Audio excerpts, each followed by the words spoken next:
Hello students, agree अब jet institute के digital platform पर आपका एक बार फिर से हार्दिक स्वागत करता हूं। आज के इस लेक्चर में अपने डेली के अकॉर्डिंग फिर 10 क्वेश्चन करने जा रहे हैं। तो आज अपना कौन सा पार्ट है स्टूडेंट्स? तो आज अपना पार्ट है 7।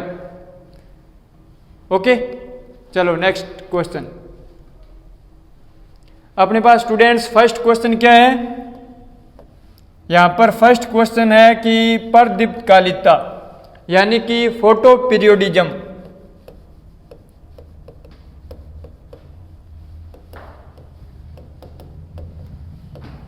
फोटो पीरियोडिज्म के आधार पर धान एक पौधा है। तो यहाँ स्टूडेंट्स आपको ऑप्शन दिए गए हैं, कौन सा? कि दीर्घ दिवस प्रभावी यानी कि लॉन्ग डे प्लांट, या स्टूडेंट्स अपने पास क्या होगा? शॉर्ट डे प्लांट, या स्टूडेंट्स अपने पास क्या हो सकता है? मध्यवर्ती प्रभावी का अर्थ है इंटरमीडिएट प्लांट, या इनमें से कोई नहीं। तो स्टूडेंट्स यहाँ क्या होगा? यानी कि धान कौन सी क्रॉप है? तो स्टूडेंट्स ध्यान रखें, ये खरीफ सीजन की क्रॉप है, खरीफ सीजन। तो खरीफ सीजन की क्रॉप है। तो स्टूडेंट्स ध्यान रखें कि खरीफ सीजन के प्लांट को जनरली क्या होते हैं? ये अपने पास शॉर्ट डे प्लांट होते हैं। तो इसका राइट आंसर क्या हो जाएगा? शॉर्ट डे प्लांट हो जाएगा, ध्यान रखें। और लॉन्ग डे प्लांट कौन से होंगे स्टूडेंट्स? जो अपने पास रबी के सीजन के प्लांट हैं, फसल हैं, वो लॉन्ग डे प्लांट हो जाएगी। और इंटरमीडिएट में आपको ध्यान रखना स्टूडेंट्स, एग्जाम्पल दिया जाता है किसका? गन्ना। और गन्ना स्टूडेंट्स आपको ध्यान रखना क्या, यहां पर C4 प्लांट भी है, कई बार एग्जाम में पूछ लिया जाता है। तो आज का अपना next question very very important है, यानी कि क्वेश्चन आपके सामने फेलेरिस माइनर किस कुल से संबंधित है। तो पहले तो स्टूडेंट्स आपको क्या करना होगा कि फेलेरिस माइनर किसका बॉटेनिकल नेम है, यह आपको ध्यान होना चाहिए। तो स्टूडेंट्स फेलेरिस माइनर किसका है? यह अपने पास है गेहूंसा, गेहूंसा, या इसको क्या कह सकते हैं? गुल्ली डंडा,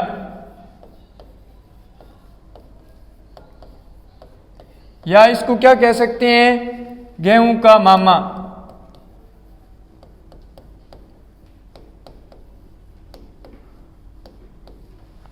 और ये स्टूडेंट्स क्या हैं? ये मिमिक्री वीड है, मिमिक्री वीड।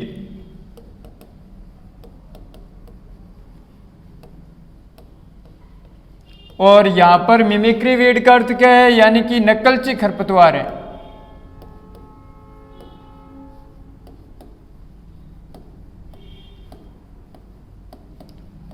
और ये किससे रिलेटेड है? गेहूं सा, यानी कि गेहूं की फसल से संबंधित है। तो ध्यान रखें कि फेलेरिस माइनर किस कुल से संबंधित होगा?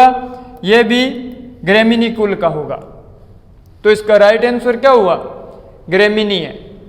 अब स्टूडेंट्स इसका और क्या पूछा जा सकता है? टेस्ट वेट,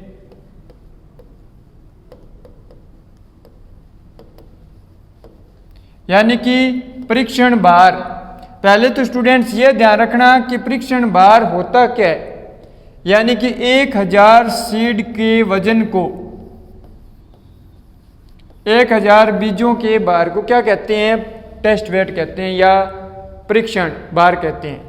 तो अब इसका टेस्ट वेट क्या होगा? तो स्टूडेंट्स ध्यान रखें 2 ग्राम, वेरी वेरी इंपॉर्टेंट है।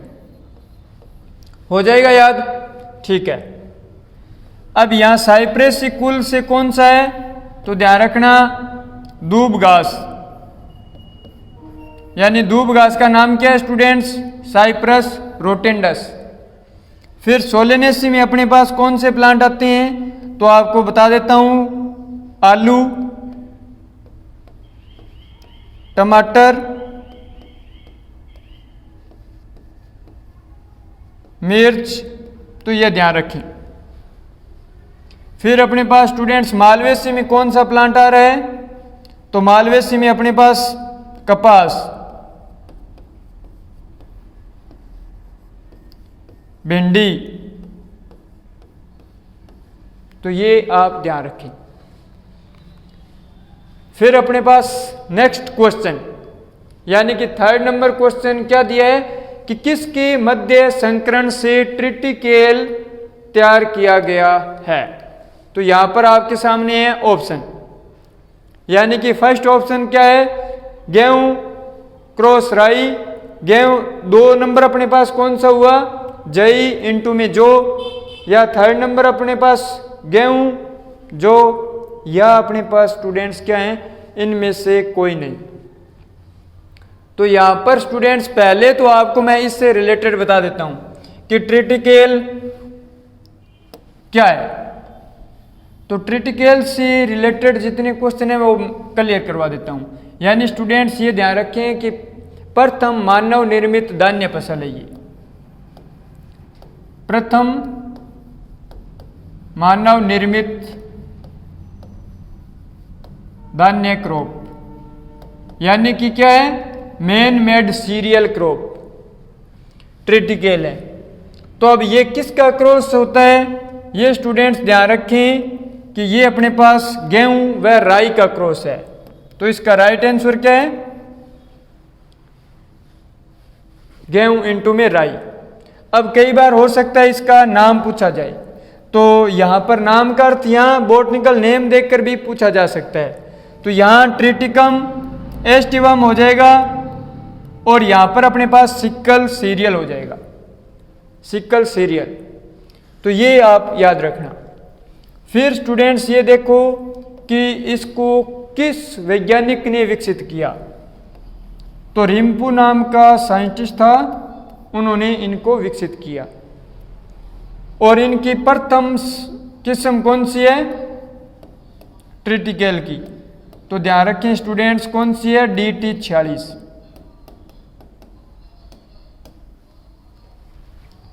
तो इतना ध्यान रखना स्टूडेंट्स। अब बात करते हैं अपने पास कौन सा क्वेश्चन है कि गोल्डन राइस, गोल्डन राइस किसका सबसे अच्छा स्रोत है। तो स्टूडेंट्स बताएं किसका सबसे अच्छा स्रोत है, यानी कि इसमें सबसे अधिक मात्रा में क्या मिलता है, गोल्डन राइस। यानी यहां दिया है सुनहरा चावल,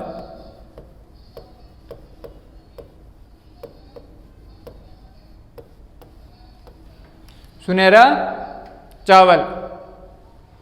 तो स्टूडेंट्स ये सबसे इंपॉर्टेंट स्रोत किसका होता है, विटामिन ए का होता है, विटामिन ए का होता है। यदि विटामिन ए का सर हाँ बता दिया आपने तो हुआ क्या, विटामिन ए का नाम क्या होता है स्टूडेंट्स, विटामिन ए का नाम होता है अपने पास रेटिनोल। यानी इसका राइट आंसर क्या हो जाएगा, यहां रेटिनोल हो जाएगा। तो सर थायमिन किसका नाम होता है, तो स्टूडेंट्स ध्यान रखें विटामिन B1 का नाम क्या होता है, थायमिन। फिर एस्कॉर्बिक अम्ल किसका होता है, तो स्टूडेंट्स ध्यान रखें विटामिन सी का, विटामिन सी का नाम क्या है, एस्कॉर्बिक अम्ल। तो सर राइबोफ्लेविन किसका नाम है, तो स्टूडेंट्स ध्यान रखें विटामिन B2 का, B2 का नाम क्या है, राइबोफ्लेविन। और स्टूडेंट्स कई बार क्वेश्चन आया है कि B2 का या राइबोफ्लेविन का प्रमुख स्रोत कौन सा है, तो यहां ध्यान रखें बेल पत्तर।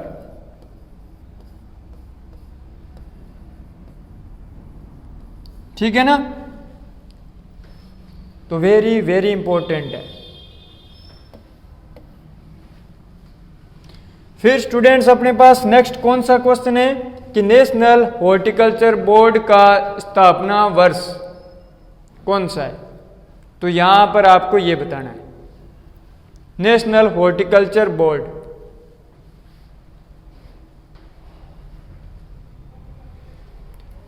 तो स्टूडेंट्स यहां पर नेशनल हॉर्टिकल्चर बोर्ड दिया है, तो आप बताओ कि इसका स्थापना वर्ष क्या है।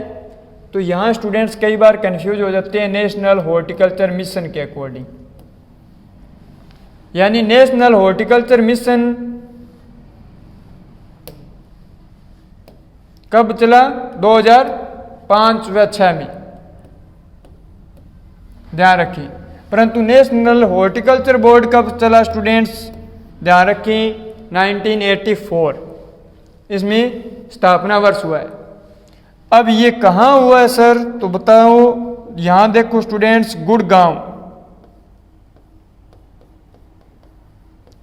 गुड़गांव हरियाणा।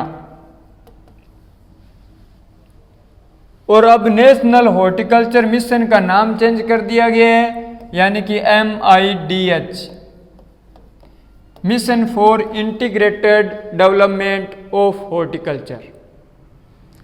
कब किया है? तो ये ध्यान रखें स्टूडेंट्स, 2014। और कई बार क्वेश्चन पूछा जाता है कि नेशनल हॉर्टिकल्चर मिशन के अंतर्गत कितने डिस्ट्रिक्ट आते हैं? तो ध्यान रखें, राजस्थान के 24 डिस्ट्रिक्ट आते हैं, यानी 24 जिलों में नेशनल हॉर्टिकल्चर मिशन चलाया जा रहा है। तो ये क्वेश्चन आया हुआ है लैब असिस्टेंट 2018, तो ध्यान रखें स्टूडेंट्स।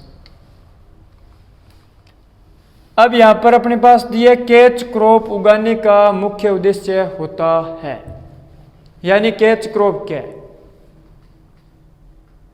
यानी मृदा में फसल अवशेष मिलाना कहलाता है? नहीं। खरपतवार को दबाना कैच क्रॉप कहलाता है? इसका मुख्य उद्देश्य नहीं। बिना किसी अतिरिक्त खर्च के अधिक आय प्राप्त करना, या अपने पास मुख्य फसल के कीटों को अपनी ओर आकर्षित करना। तो स्टूडेंट्स बताएं क्या होगा? तो यहां स्टूडेंट्स ये क्या हुआ है? ये कैच क्रॉप नहीं है। यहां मुख्य फसल के कीटों को अपनी ओर आकर्षित करना क्या कहलाती है? ट्रैप क्रॉप, यानी कि फंदा क्रॉप भी बोल सकते हैं। सर इसका एग्जाम्पल क्या है? तो स्टूडेंट्स ध्यान रखें, इसका फेमस एग्जाम्पल आता है कि कपास के चारों ओर भिंडी का उगाना।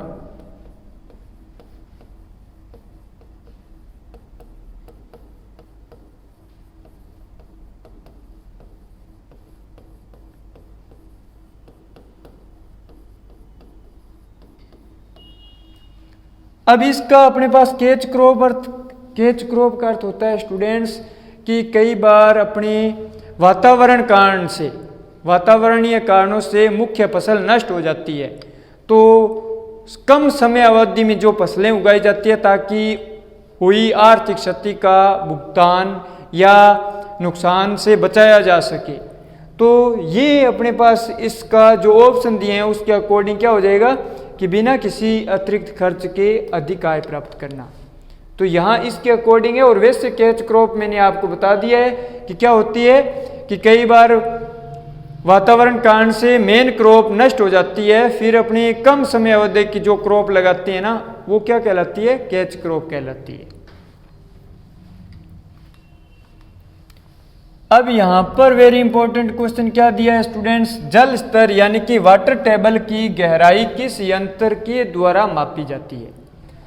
तो यहां मैं स्टूडेंट्स आपको ये बता देता हूं कि क्वेश्चन आया हुआ है, तो आप ध्यान रखें। यानी अपने पास लाइसीमीटर नहीं होगा। अब यहां पर पोटोमीटर नहीं होता है। एनीमीटर नहीं होगा, क्योंकि ये वायु का वेग ज्ञात करने में काम आता है। तो इसका स्टूडेंट्स राइट आंसर क्या होगा? पीजोमीटर। ठीक है ना? इसका अर्थ क्या होगा? पीजोमीटर होगा। यहां एनीमोमीटर किसके काम आता है? वायु का वेग ज्ञात करने में।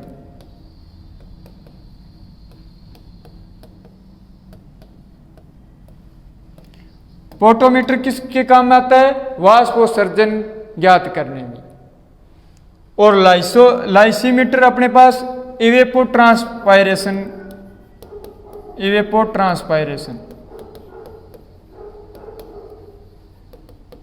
ठीक है ना, वाष्पोत्सर्जन में काम आता है। और पोटोमीटर अपने पास वाष्पोत्सर्जन यानी इवेपोरेशन के काम आता है, तो यहां ध्यान रखें। अब अपने पास स्टूडेंट्स क्या हो जाता है, मूंगफली में क्रमशः तेल व प्रोटीन प्रतिशत की मात्रा पाई जाती है। तो स्टूडेंट्स यहां आपको बताना क्या है कि मूंगफली में कितने प्रतिशत तेल पाया जाता है और कितने प्रतिशत प्रोटीन। यानी कि कई बार बच्चे क्या पढ़ने में गलती कर देते हैं, तो यहाँ स्टूडेंट्स ध्यान रखें कि तेल पूछा है, उसके पश्चात प्रोटीन पूछा है।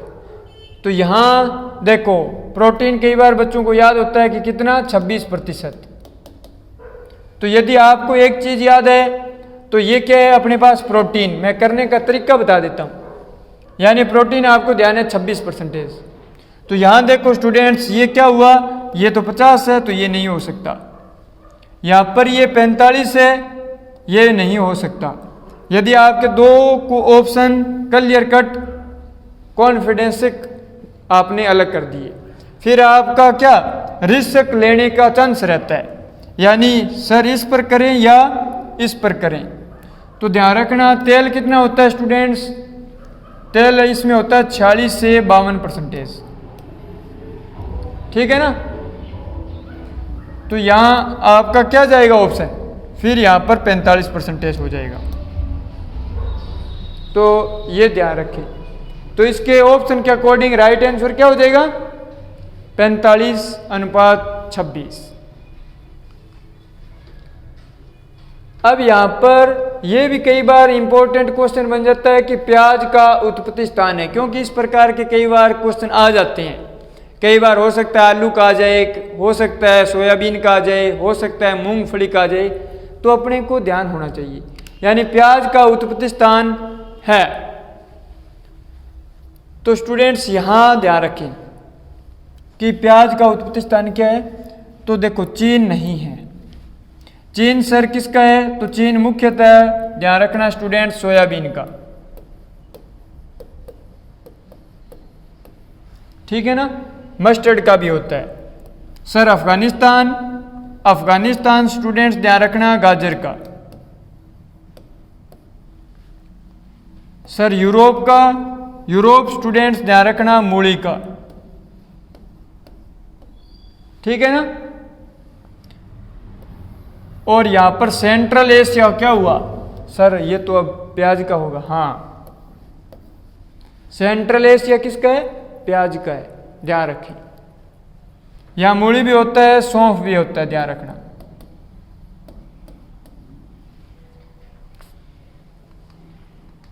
अब स्टूडेंट्स आज का अंतिम क्वेश्चन, यानी कि कार्थेमस टिंक्टोरियस किसका वानस्पतिक नाम है। तो ये आप बताएं, कार्थेमस टिंक्टोरियस किसका होगा स्टूडेंट्स। अब आपको देखो सब नाम याद करने जरूरी हैं, यानी सभी के सभी। अलसी यानी लाइन सीड, तो इसका नाम क्या है, लाइनम यूसिटेटिसिमम।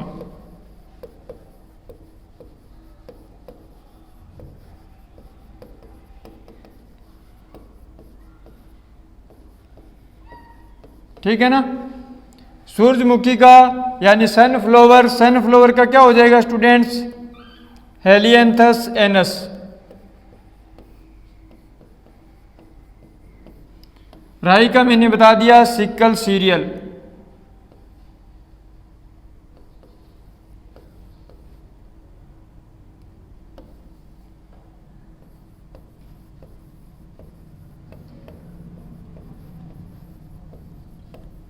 ठीक है ना। और यहां पर अब क्या हुआ, कार्थेमस टिंक्टोरियस किसका हो गया, कुसुम का। अब स्टूडेंट्स यहां थोड़ा सा ध्यान रखें, यानी कि ये अपने पास 3 क्रॉप है और इनमें कई बार क्रोमोसोम में स्टूडेंट कर देते हैं गलती। यानी कुसुम में आपको क्रोमोसोम नंबर याद रखना होगा, 2n बराबर होता है 20। अलसी में सर 2n बराबर कितना होता है 30। और सूरजमुखी में स्टूडेंट्स 2n बराबर कितना होता है 34। तो ये 3 मेजर क्रॉप हैं, आपको ध्यान रखना कि इनमें कई बार क्रोमोसोम नंबर का क्वेश्चन दिया जाता है।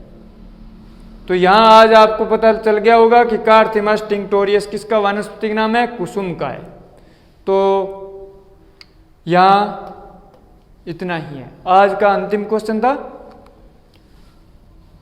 थैंक यू स्टूडेंट्स वीडियो देखने के लिए। और मैं आपको जानकारी दे देता हूँ कि यदि जो बच्चे नए बच्चे हैं, जो आपने अभी पहली बार ये वीडियो देखा है, तो यहाँ अपना ऐप डाउनलोड करें। कौन सा? आप प्ले स्टोर से एग्री हब RSNR लगाओगे तो हमारा ऐप होगा, वो आप डाउनलोड करें। उनमें इसी प्रकार के जो एग्रीकल्चर सुपरवाइजर है या जेट हैं या ICR हैं, तो उन बच्चों के लिए एग्रीकल्चर के रिकॉर्डिंग कोर्स आपको अवेलेबल है। आप वो घर बैठे भी खरीद सकते हो। तो इस प्रकार, और यदि आप अधिक जानकारी के लिए संपर्क करना चाहते हो तो ये संस्थान का नंबर है, दोनों ही आप कॉल कर सकते हो। Thank you.